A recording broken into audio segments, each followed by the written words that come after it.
Welcome back, Richmond. In my heart, I never left, but I know y'all haven't seen me on TV for a long time. My name is Alan Shinsius, and some of you regulars might have seen me back a few years ago. We did a long run on cable access with a show called If I Had a Hammer. Before I get into tonight, I just want to say that tonight we're going to sit down and have a little meal, a lot of thoughts and ideas, and share with you, and hopefully you'll share with us, as the title on the TV says, Civil Change, Civil Conversation. If anything you hear tonight, ideas, words, concepts, means anything to you in the morning, you've digested it and give you some insight or awareness on, wow, I hadn't thought of that, and it means something to you, by all means, incorporate it into your lives. And if something I've said gives you diarrhea in 2 seconds, you know where your bathroom is, change the channel and leave. And in the morning, if it still doesn't make any sense, you know where the toilet is and how to flush it. I'm not looking to anybody's head open and pour any ideas in. I'm looking to give you something to think about and something to engage in conversations when we get to the call-in part of the show. My name is Alan Shinsius, and I am back. Hello, Richmond. Occupy Richmond. Front page, Style magazine, big story. The most perfect piece of journalism I have seen in 40 years of activism. The reporter should get a nomination for a Pulitzer Prize. It's that good. If you haven't seen it, it's in the boxes all over town, if they're not already gone. So, what is Occupy Richmond? What's going on? I know there's a lot of misinformation, a lot of perceptions, a lot of people on what's supposed to be responsible positions in media, major media outlets, are completely missing the story. What's the message? What do y'all want? What? What Occupy is, at its core, is what we teach our kids in school. It's stop and drop and figure out before you open the door and turn to ashes. Before you take any actions, you stop, you drop, and you figure it out.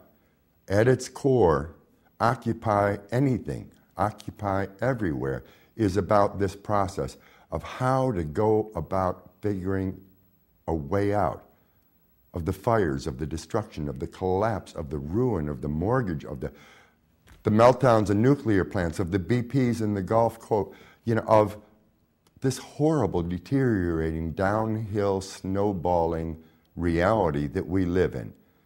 There are many of you out there who are unnerved and unsettled. Maybe you're well off. You're not part of the 1%. I've been affected the ways that, oh man, who's calling? I've been affected in ways that you will never have been affected. But I want to tell you that I'm getting rid of my phone right now. Bill, will you take this away and tell him it's Marty? Tell him to get his butt over here. I know that you've been whacked in ways that I will never be whacked because I don't have an IRA. So I know you lost half of your IRAs and your thing, and it's gone in a whack. You're not part of the 1%. You're part of the 99. I know that there's other people who own houses that are now upside down, they call it, underwater, where you owe more on your mortgage than your house is worth.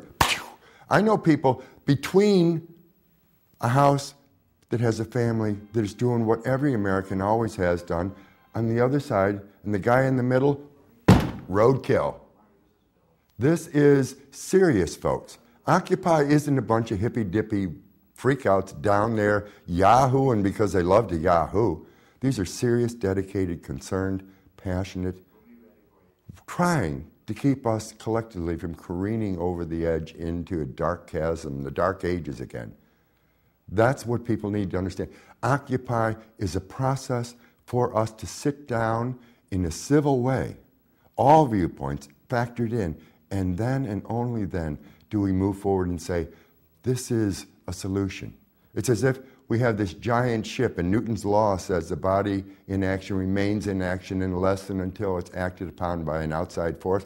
Well, before we start turning the course of the ship and crash it into an iceberg or a reef that we didn't know, or with all the crazy ways that we've always done our business in this country, on the planet, all those old ways, I win this time, you come back with more people next time, all that fighting and crashing, and that's what got us here now. Stop and drop and figure it out. So what Occupy is a process to find solutions. Of course we haven't done it yet. We're just starting to begin to be toddlers with the process.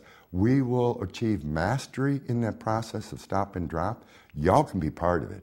Y'all need to be part of it.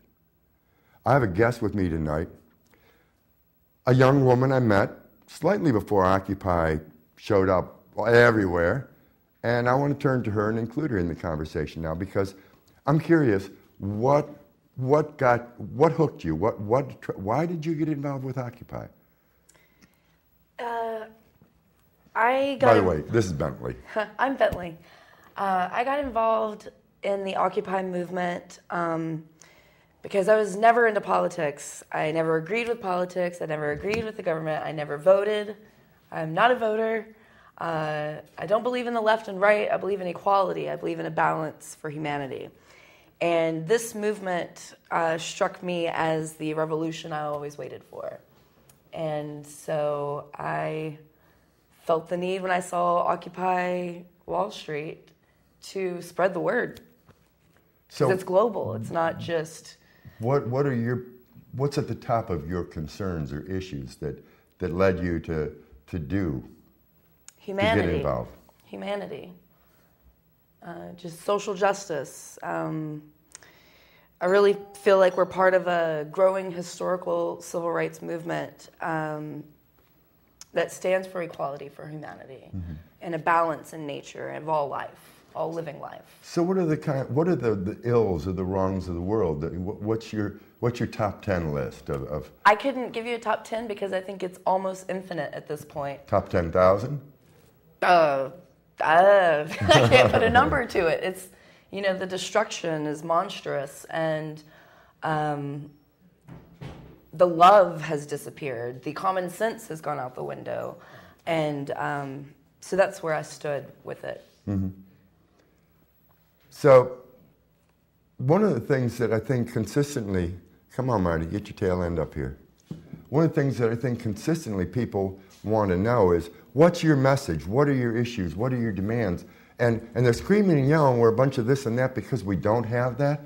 And yet I guarantee you, if Stop and Drop, if Occupy had showed up everywhere on the planet that it did at the same time, and we all had a prepared list, they'd be going, whoa, one world conspiracy and yada, da, da, da, and then they would be off and like a pack of dogs barking and nipping and howling and shrieking, y'all, got this takeover or whatever.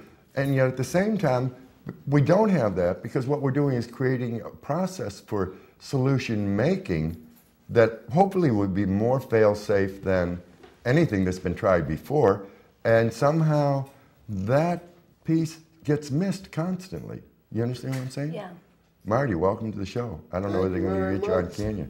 We were just reviewing an old tape before we went on of the 6 weeks before the Obama election last time we were on. Long time, man. And then I had some 03 ones. Yeah. When we were talking. We went at it pretty big back then. Yeah. Mm. So, how you doing, Professor? Good. Good. So, what's your sense, Marty, of what this Occupy is about? And what's your answer to the people who are saying, why, what? You don't have any message, everybody's got a different opinion, Do you think they're missing something? Oh, I think the message comes through loud and clear. Yeah, but they're saying this one has this message, that one has another one, this one has another one. That's what they're saying, but I've not heard... But they're listening tonight. I've not heard local Occupy say one word about what the issues are. Mm-hmm. They've been organizing, but we know symbolically what they stand for. Right. And that comes through loud and clear merely by their presence. Mm-hmm.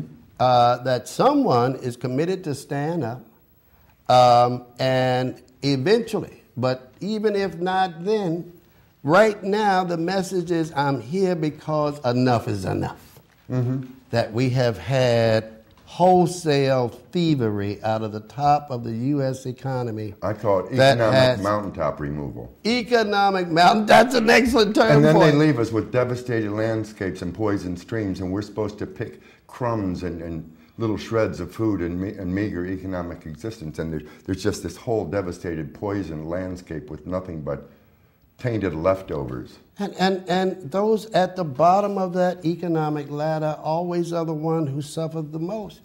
when rich people catch a cold, poor people catch pneumonia economically. And we're going through a pneumonia. And very few of us, even in the middle class, are not affected. No one's immune to this thing because even if you think you've gotten away with your mortgage above water, wait till next week when you get laid off from your job that you've had for 40 years with the same corporation. That's one, but the other is that with everybody else in the schmutz, the economy is taking a bite out of your pocket every day. Yeah. Prices are going up. I don't know why they keep whistling past the graveyard as if we're not experiencing inflation. Yeah. And we're experiencing inflation accelerated by the economic conditions.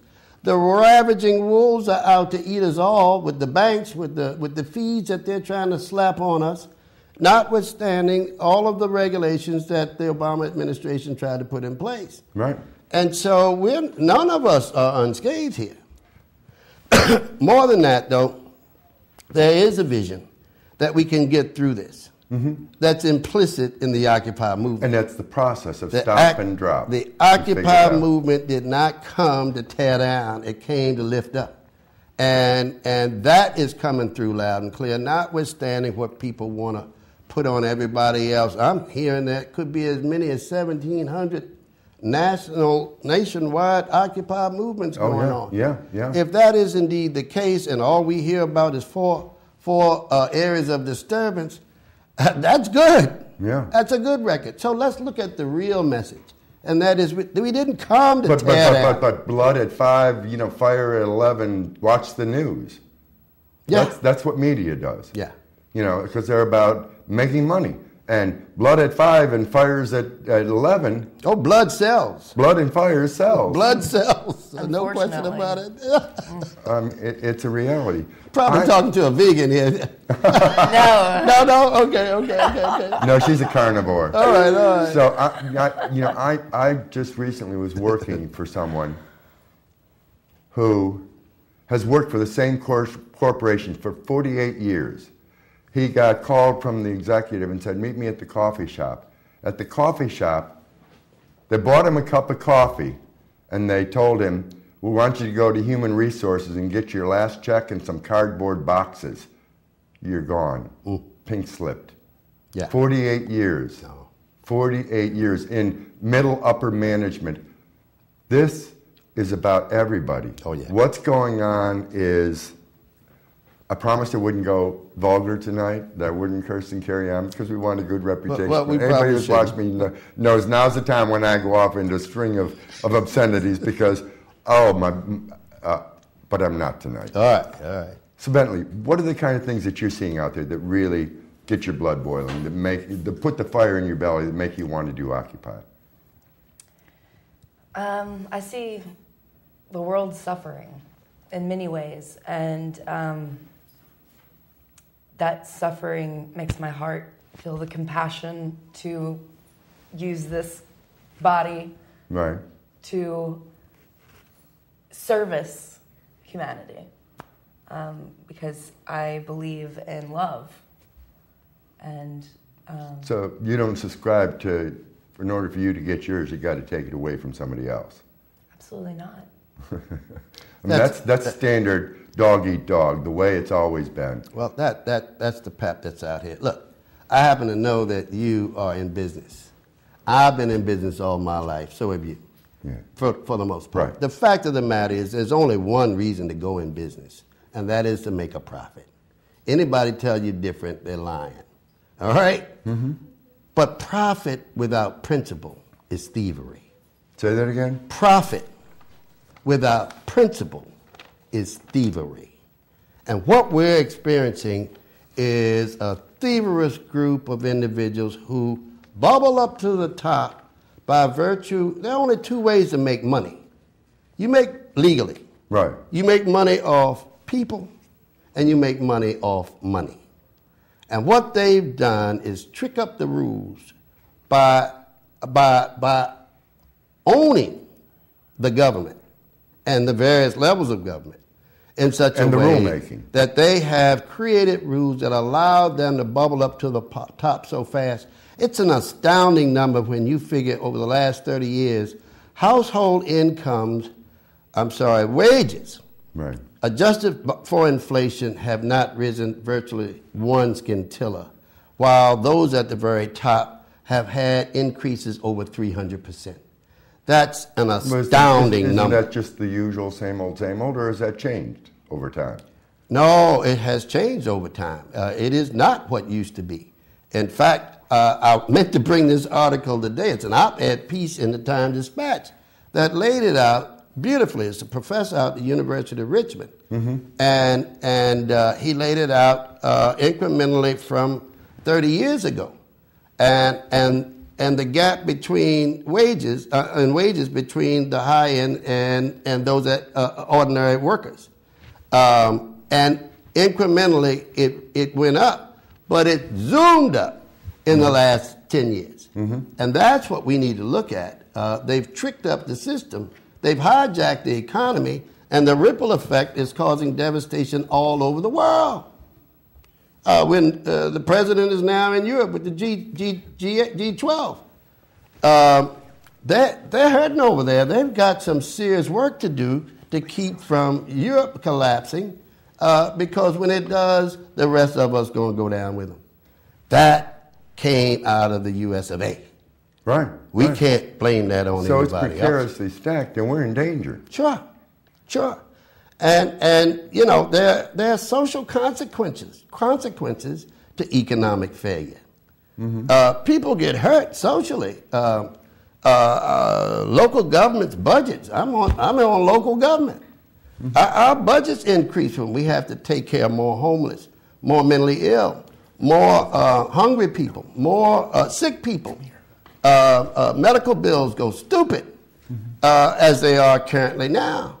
And so when you can't afford to go to a doctor, you can't afford to purchase your medicine, I mean, that's a telling thing for the richest country in the world. Well, what's even sadder is when you can't even afford the bus ride to get to the doctor. To even get to the doctor or to work. Right.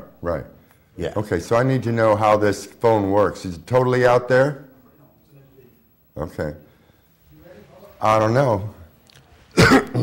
Okay, let's see if I can figure out how to take some callers. We're going to open it up for callers now. Thank you very much for listening to it.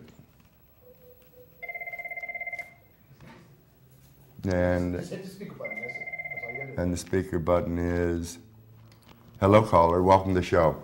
Oh yeah, this is a great show. This is something beautiful. Thank you, ma'am. Cause we are hitting home. We're getting to the truth. It's nothing else is hidden under the rug. You understand?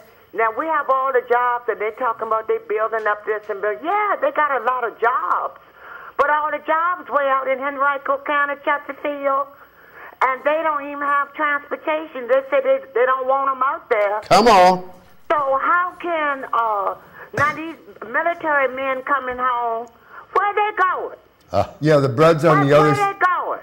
The bread's on the other side of the mountain. You got to climb over the mountain to get it. Well, they coming. I want you to understand because people are not going. This is not 1920 no more. They're not going to do what they did before to those black ignorant people. It's going to be a revolution. Well, now, you got hungry people and children, and you living in yachts and all of that. Baby, I'm telling you, you seen that movie, The Walking Dead? This shit ain't nothing to play with because, see, people don't have no respect for life. Exactly. They don't have they'll kill you quick as you kill a roach. And let me tell you something else. A hungry man is a dangerous man. Yeah. Thank you. Knock them all up. Thank you very much. So she makes a good point because time is of the essence. We do not have a lot of time because people are getting to the point. I mean, Russell Simmons said on one of the interviews after he was at Occupy Wall Street, he said, unless things change, you're going to see the poor eating the rich. Yeah. And we need to do something before it gets to that point and make sure that we don't have that kind of deterioration that the desperation and the anger gets channeled into violence and revolution. Well, that's the essence. This is a peaceful revolution. It is. It is. But the professor in today's op-ed pretty much said the same thing. Okay. That Let's go to the this caller. Occupy is not going away. You can take them off Canal Welcome, caller. Plaza, but Welcome, they're not welcome. going away. How you doing? Very good. I need to address this to the city councilman. Yes, sir. You know, redistricting has been brought up in the NNACP all over the country when they had their convention, and they are all over the southern states. And redistricting is starting to happen because population has shifted. What is going on with Richmond population and redistricting so there can be equal representation and members who want to run in that district? So is there anything going on that's going to change the redistricting? Because every time I read about it, that they're rechanging it again, they're rechanging it again, they're rechanging it again. Trying to get to Let me answer point. that real quickly. I happen to be on the redistricting group. Thank you, caller. Councilman Samuels and I are the only two council members on the redistricting group. And we're almost finished. I don't know where the callers been or what we need to do to make sure that everybody gets the word, but we've had public hearings all over the city. Cool. On redistricting. Good. And I happen to live in a district and represent a district that only changed by 44 people. We lost 44 people. Councilman, and the caller's right, the councilman from the 3rd district lost 3,400 people out of his district, most of them African Americans, middle class, moving to the county. Mm-hmm. Mr. Samuels in the 2nd district, in the FAN, and where VCU is, that district increased by 3,800, mostly students. Right. And so, yeah, we're doing redistricting now, and it's about to come to an end. And the gentleman may want to come down before council because I'm almost sure that paper's going to be in front of us on the 14th. Yeah, I feel real comfortable knowing that you've been part of that process. Yeah. And I know that win or lose, you've injected discussions on fairness and appropriate redistribution. Of the only thing that got a little smelly was that some early drafts had cut school board member Kim Gray out of her district. Right.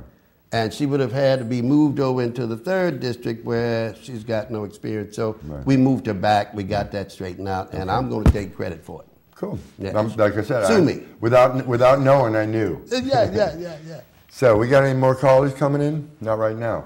So let's go back to Occupy for a little bit because that's really the focus, the primary focus. But you and I know, having done this, that doesn't matter what your focus or topic is. There's always those odd ones that come in, and then there's the really odd ones. But the whole issue locally. Let's switch it to some local issues. You know, you took before the council a request for an expedited consideration of, what's your word? A resolution. Forbearance. For forbearance and restraint with regards to Occupy. Knowing that I don't believe for 1 minute that the police department wanted to come in on the group the very first weekend when they marched from Monroe Park down to Canal Plaza. And I'm told that the mayor announced that he wanted them shut down. Now, I don't know how true that was. I wasn't there. But it appears that there was some pushback, perhaps from the police, who opted not to do that, and he changed his mind, and it went on for 2 weeks. But that Thursday, before they shut it down, the mayor paid a visit to the encampment and indicated, well, y'all tell me what he indicated, but it's my understanding he indicated that we were going to set aside some time to talk. It never happened. In the dead of night, he shows up and he rips the place to shreds. I don't know how much warning. Maybe y'all can tell me whether even there was any warning. People were separated from their medication. The only clothes and belongings they had, they were homeless people down there. And let's get real. Homeless people been encamping in that park for God knows how long. Decades. And I'm told that even some city people would direct them to that park Oh, yeah. when there was no room in the inn at any of the overnight shelters during the wintertime. And then there's the folks who just can't deal with the shelters that need a place too. There's that. And then there are no shelters during the summertime, but people are still homeless in summertime. It doesn't affect a season. Having been on the inside when the camp was taken down, when the police arrived and, you know, that great big wall of flashing blue and big elevated lights and stadium speakers giving the formal announcements, I walked back up from interfacing with the command that arrived to find out what were our options, what were their terms, what did they want, how did they want it to go down. And as I walked back up in, I ran into a homeless girl who had come to us because she had been attacked and chased and harassed and sexually assaulted on the streets in the previous 6 months. And she came to us because it was safe. And she's standing there just with this, and she's really quiet and shy, and she says, I'm scared. I'm scared. I don't know where to go. I don't know what I'm going to do. And I put my arm around her. I walked her down to Major Drew, and I'm sorry, I don't know the commander of the night, of the operation. They were magnificent. Sure. I walked her down, and they instantly said to somebody 3 steps over to the side, get on the phone and get her help.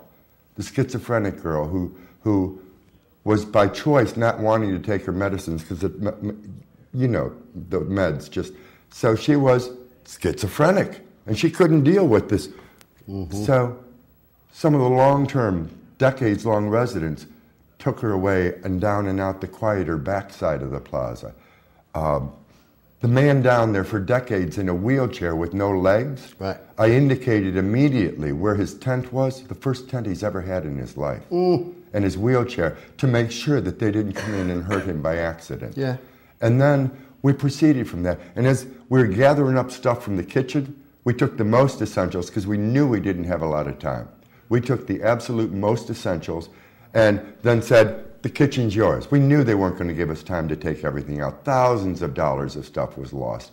Clothes, we took pots and pans and electric hot plates and power cords and, you know, high dollar, hard to replace. Sure. The first day, we got all the essentials. Still was more in there. You can have that. The library, we can get books forever. Let's get as many tents out of here. We got our prayer flags out.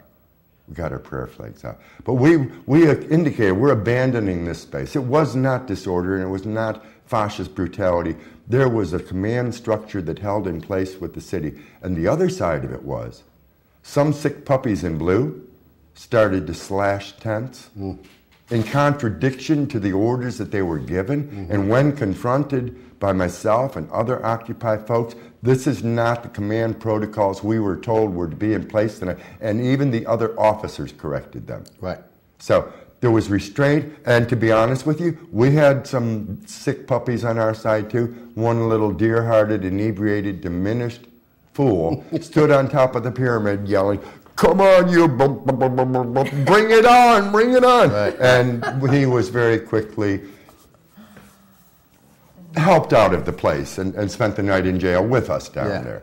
But so there was all things on both sides, and it's really important for people to understand that in some ways, me personally, I'm not sure that the mayor didn't do us a favor by working with us to take the camp down. We're going to go to the caller. Oh, please call back. Maybe you're there, maybe I'm just not hearing. So there's another story. Are we good? No. After the range, you can pick it up. Yeah. Okay.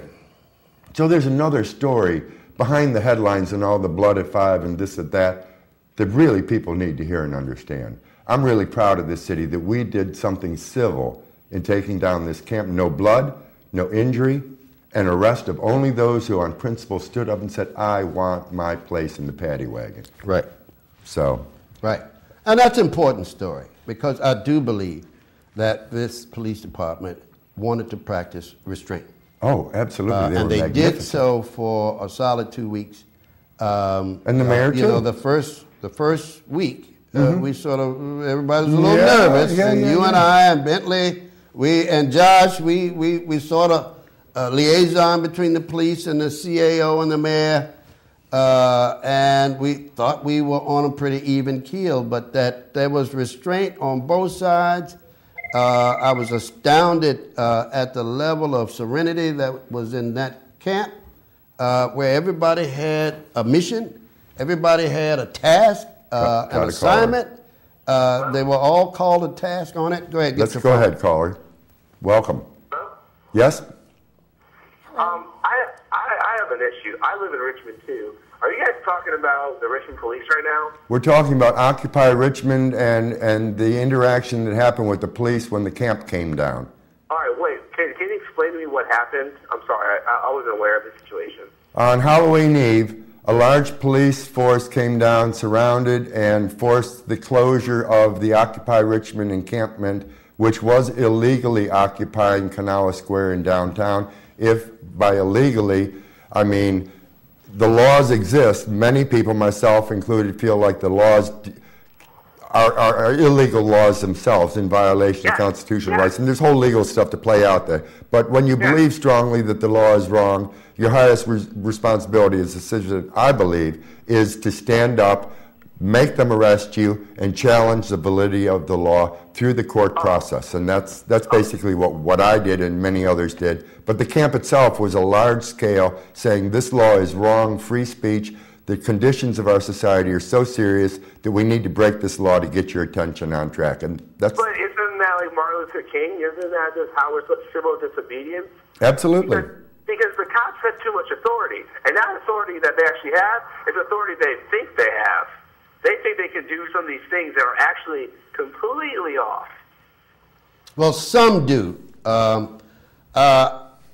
I've been a civil rights activist all my life, which means that I've never been friends with the police. They have been historically the boogeyman for those of us who would stand up, whether civil disobedience or whether it is to stand up for our rights. We have fought those fights, and the Bull Connors, the police chiefs in the Deep South, and not so deep right here in this city. So I've come through that. I'm 66 years old. I know a little something about that. But since Rodney Monroe came here in 2006 under Mayor Wilder, I can tell you that this police department has been unbelievably transformed. What? No, I'm We're not talking saying historically. I'm not saying that there aren't some bad apples. I'm not saying that there's some who exceed their authority. I was an MP in the Army myself 100 years ago, and I happen to know that in every squad or platoon, there's one butthole that is as gung-ho as all get out, and they're not satisfied until they get an adrenaline rush by whipping somebody up to the side of the head. And it's our job to constrain those fools because they bring our reputation down too. And they tarnish all the other police that are out there. I've run into police since I was arrested, and they've shook my hand and said, thank you for helping us, for pointing out what I call the sick puppies in blue. Is this here in Richmond? Yeah, Right down here. at Kanawha Plaza. There were police officers slashing and damaging equipment in violation of all the rules of the takedown operation, and the police structure corrected them and stopped them from doing any more of it. Oh, that's awful. No, it isn't awful. It worked beautifully because, as Marty said, He said it's awesome. Oh, awesome. I'm sorry, I thought you said awful. No, you're So have you been involved yet in anything Occupy? Is this your first kind of looking into it or talking about it? No, I've talked to lots of people about the Occupy protest. The only problem I have with all this is there are people who are on the streets who have no idea what they're talking about. Mm-hmm. Now And you, it's kind of frustrating because I know exactly what's wrong with this place. We have Wall Street, and that's completely out of control. And all the money, everything. I mean, it's Main Street. We have to focus on. I mean, us as individuals, as people, as we live in a community. We are together, and Wall Street is so vague, and so no one knows what they're doing. They have all this money. We don't know how they got all this money. Oh, yeah. Oh, we know how they made all that money. Yeah, how to get it back, we don't know yet. Right. Oh, we know. They did it with credit swaps. They did it with usurious interest rates. They did it with trickery. They bought. Look, I got to say this. That on the back page of Style magazine some years ago, there was this adjunct professor who and I'm going to paraphrase her, who hit it spot on. She says, those of us on the political left have feared and fought big business. Those on the political right have feared and fought big government. Today, big business has bought big government, and they're kicking all of our behind. and that's just bottom line of where we are. And we're all captive to this usurious bloodlust group who actually are proud of their greed. I mean, they make joyous noise about being greedy. Yeah. That's what drives the economy. Yeah. Well, there are plenty of economists. I know, like, you know what I'm saying? Like, we're talking about, like, driving the economy, this capitalism type of idea. It's the best. Life has been the best ever since capitalism has been established. But that's not the end result. Like, nothing lasts forever. You know, fiat currency. You know, things break down. Nothing breaks up. You know what I'm saying? That's exactly right. And that's the reason the other side of all of this has allowed this to happen. They're saying free, what do they call it, free enterprise. Well, there's no such thing as free enterprise. Who are they lying to? They're rules of the universe that keep us from being so free. But if you let it go totally unfettered, total laissez-faire, you wind up where we are now. Robber barons. This is where we are Michael now. Rupert. The Congress in '89 repealed the Glass-Steagall law that separated the commercial banks from the investment banks. And once they came together, they went to ripping us off 100 miles an hour, washing each other's laundry, investing in credit, investing in money, investing in non-tangibles, but not investing in the physical economy. And or that's what job, tore this. Or real job. Well, that's physical economy. That's manufacturing. That's mining. That's shipping. That's hard stuff. That's making stuff. Right. Producing stuff. And while productivity went up, those captains of industry literally captured the profit out of that rising productivity and stuck it in their pockets and paid off their friends and didn't give the rest of us a raise commensurate to that rise in productivity. Kicked us to the curb. Hello, caller. Welcome to the show. I just like to say, I remember in '68 when Dr. King went down to Memphis for the garbage workers. Yes. It is almost unconscionable. He would turn over in his grave to see the stuff that's going on now. I mean, it's unconscionable. I think the guys on Wall Street have committed crimes against humanity. Yes, sir. And got away with it. Appreciate your call. Well, so far they've gotten away with it. So far. We give Obama another 4-year chance. I'm not so sure that they're going to get away with it forever. And support to back him up. Yes. And personally, I still whether the movement of Occupy gives him indirectly or changes the course of people on the other side of the aisle, or gives heart to the Democratic population in the House and Senate to really start standing up and not giving in to these crazy fantasy stories that are created out of nothing. Crazies. Welcome to the show, caller. How you doing, Brother Kent? It's Earl Bradley. Hey, buddy. Brother Earl. All right. My man, Brother Marty Jewell, and your young friend. I wanted to ask, in reference to Marty was speaking of the different Wall Street, what's your thought in reference to that we bailed out the bank? We didn't get a chance to check their credit reports, all three of them. Yet when we now try to get a loan as a civilian, we were subjected to a credit reference that we knew was bad before the country went bad. How can you and what do you feel can be done to eliminate that issue of our credit, which we didn't get a chance to check their credit rate, take care of other money? You hitting on it, Doc. We've been tricked. We've been took. We've been bamboozled. That's what Malcolm X told us. And we're being tricked, took and bamboozled all over again.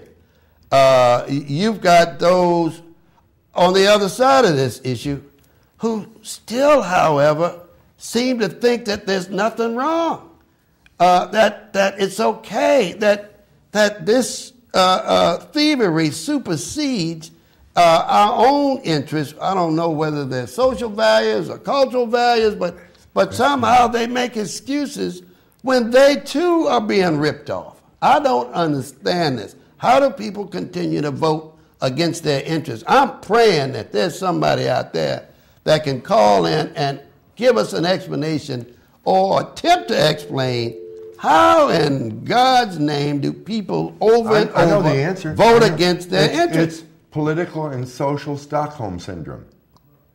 Whoa. You identify with your oppressor and your captor, your kidnapper, your tormentor, your prison keeper. It happens. It's a well-known phenomenon, and it's if I go with these guys, then I won't be next. I tell you, it came. That. Where you get that from? What are you talking about, Willis? Hello, caller. Welcome to the show. Hiya. Hello. Welcome. I'm sorry, I'm just watching on TV, so I'm going to have to catch up with the time. Hi, my name is Ariel Lemons, and I was calling because I had a couple of questions about the the protest that was being administered last week. Yes. I was actually on site and got to witness a couple of the the protest, and I just wanted to know exactly if you guys knew anything about this extraterrestrial figure that had something to do with the Freemasons, and why exactly was I guided and detoured in this little protest? Why was what? Okay, so, extraterrestrials, takes it to a whole nother level. This is civil and serious and sober and sacred. That was really creative. And if it wasn't really creative and you truly believe in extraterrestrials, so be it. I didn't see any. I can't answer the question because I didn't see any. Politely, let's move on to another caller or conversation. That's too far on the edge for me to handle. That's way out there. That's way out there. And to be fair, there are those that are out there, and they have a right to be, and that's the kind of country we're in. But I don't know anything about it, so I can't answer the question. Yeah. So, well, Earl's question, if I remember it correctly, was how the economy got tricked up, and it didn't just happen overnight. This has been coming for some while. A big wave building. Oh yeah. The fact is, it was predictable. When you have a trick for every segment of the economy, when you buy the allegiance with armies of lobbyists who spend lavishly on congressional leaders, who make the laws, that regulate our life. An army of them. Regulate our life, yeah. And then you put people in place. When the Republicans were in place, they had their people on the FCC. Gave away 3,600 radio station licenses to the hands of 6 people. Yes. And then you consolidate the news media in the hands and control of a handful of people. Less than a handful. Who are corporately owned, and you only get the news that they want to feed you. And so they take over your mind. That almost is extraterrestrial. Yeah, well, that could be. Yeah, so, maybe that's what the lady was talking about. Bentley, let me ask you this. One of the things I know you've been working really hard on is education forums, and some things have already happened, and we're heading towards other things. You got anything you can share on that? Absolutely. Let's take a caller, because this is their time too. Hello, caller. Welcome to the show. Yeah, good evening. Hey. I wanted to ask answer a question about how can we stop people from voting against what they really want, people voting against what they want. I think they need to go more into in-depth detail about what they're voting for and what they really want, so they can have a more of an understanding about what they really want. And that'll really help the community more, help the government more, and help the world more. Just get a more in-depth look for the people that don't know to understand what they really want. Are you suggesting then that, and I think I hear this, that those of us who really care ought to, and who are organized or should be organizing, we ought to organize more forums where we can talk about real life things in real time so that people can be more informed.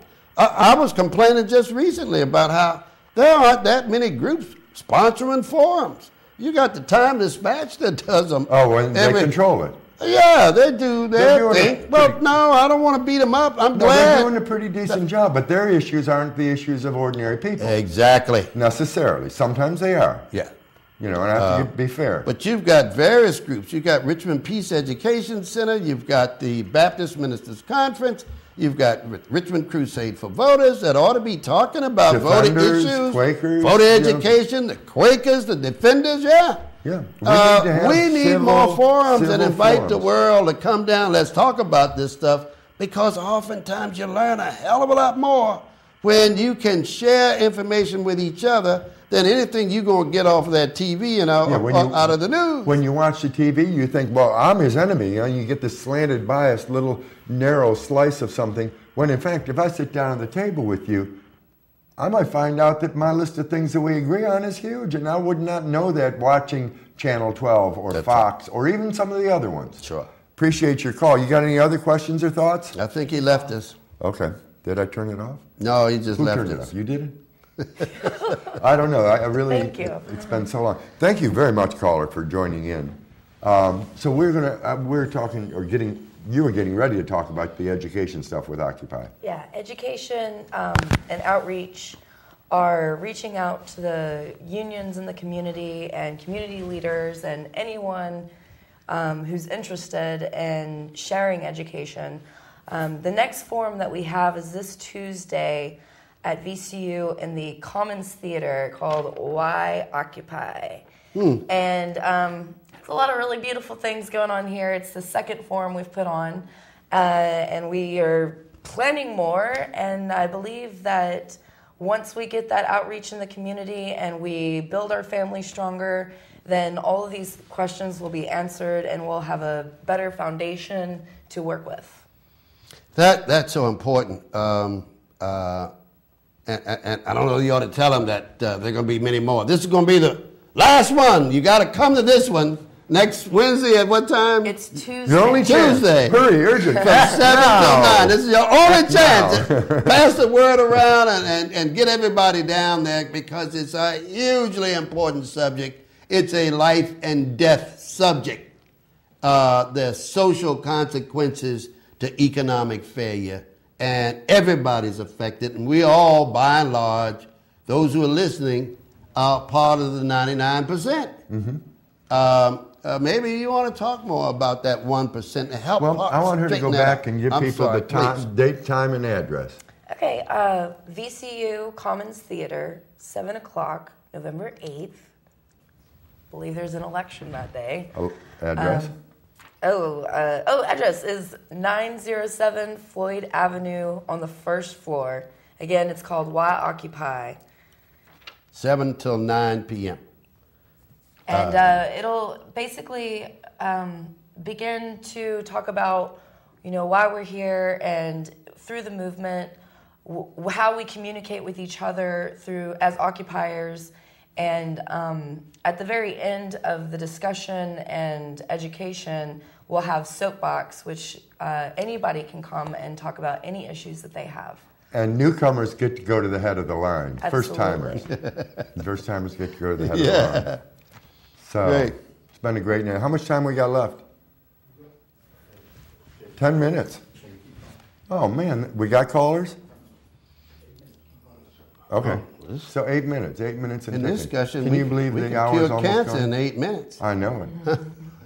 We could swat a fly or two while Yeah, we're yeah, here. right. It's always amazing how fast the time goes. It is. And the issues are so... The good news is from when we were on before, Marty, to now, boy, has the city changed.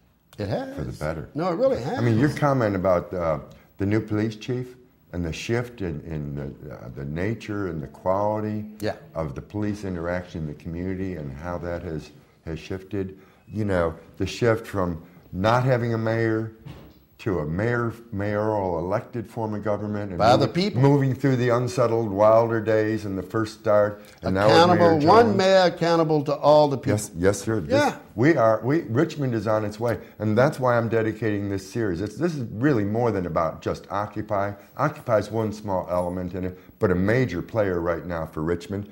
And this city is on a change trajectory. And I feel really strongly about insisting that we do it in a very, very civil way.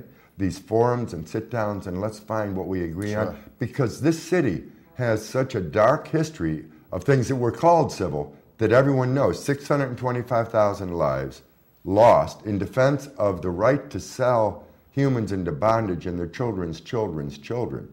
We also have other gleaming history. We got the lunch counters. We got the birthplace of the Underground Railroad and the birthing of the abolitionism and even women's rights was a strong, powerful movement out of the city. We have a history that we need to claim up and say, this is our truest, highest, and best history, and we show the world, y'all, stop it out there. If we can do it here, where it's done such evil and dark deeds in our past, there's no excuse for anybody else, anywhere on this planet.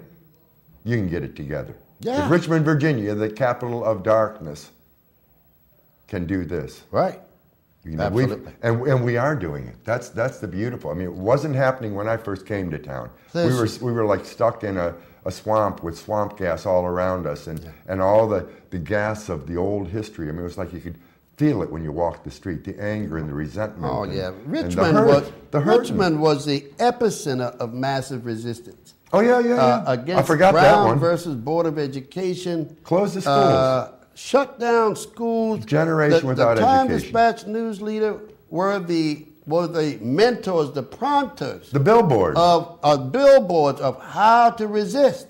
Closing. And how to shut the schools down and how to cut the money off. And all their kids went to schools. Yeah. But a whole generation of working class and lower class and poor folks, white and black, and all other ethnicities and skin colors, no school. A whole generation. Yeah. How long was school shut down for? 4 years, 5 years. 5 years. Yeah, 5 years. Can you imagine? Yeah. I mean, I know my brain can count 4 years. We had the black codes. It's so immense. In the early part of the 1900s, the black codes that gave birth to lock them up, throw away the key, no parole, lock them up, you can't get your rights back. Virginia is one of the few states in America where once you're convicted of a felony, you can never get your rights back again. Let me tell you about some jail time. I went in the night of the raid. I was in there and out of there pretty darn quick. The young men who stayed and came out shared last night at General Assembly, and I want you to help me with this. They shared that for 3-4 hours, 130 men in their tier down at the city jail, men that a few years back could be the very same ones who came up and whacked me in the jaw with a sawed-off shotgun and terrorized me and my family on Christmas time, looking down from the old RVA studio overlook up by the old Churchill, looking down over the beauty of downtown Illuminate, and whack, bam, sawed-off shotgun in the face, and they could be X number of years older in this same group. Not all dark. Some first-timers never did, or just caught up, stupid, whatever. 130 men talking for 3 and 4 hours in Occupy process about the way their lives have been broken, about their dreams, about what they want for their children and grandchildren. And they ended with what's become the Occupy Richmond camp song. I am opening up in sweet surrender to the luminous love light of the world. I am opening up in sweet surrender to the luminous love light of the world. Opening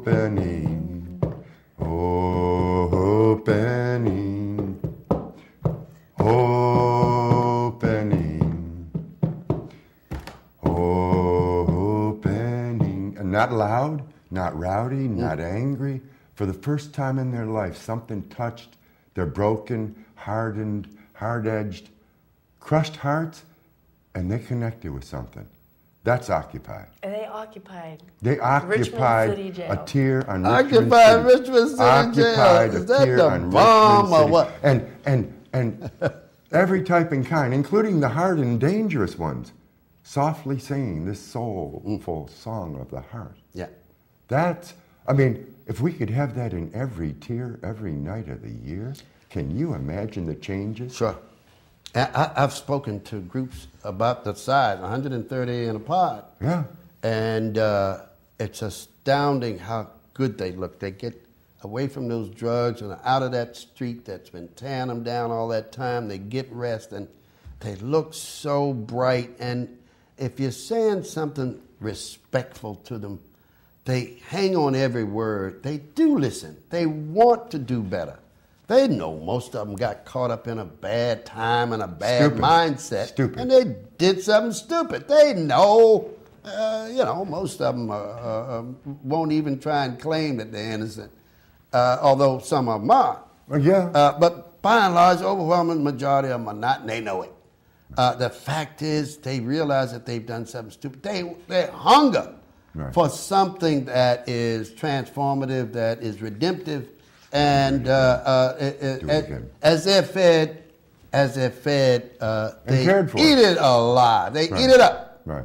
And so that was a good piece. Bentley, will you tell us again the Occupy Forum, date and place and time? All right. If you're interested in what this movement is about, or if you support this movement, please come to the forum. Why Occupy?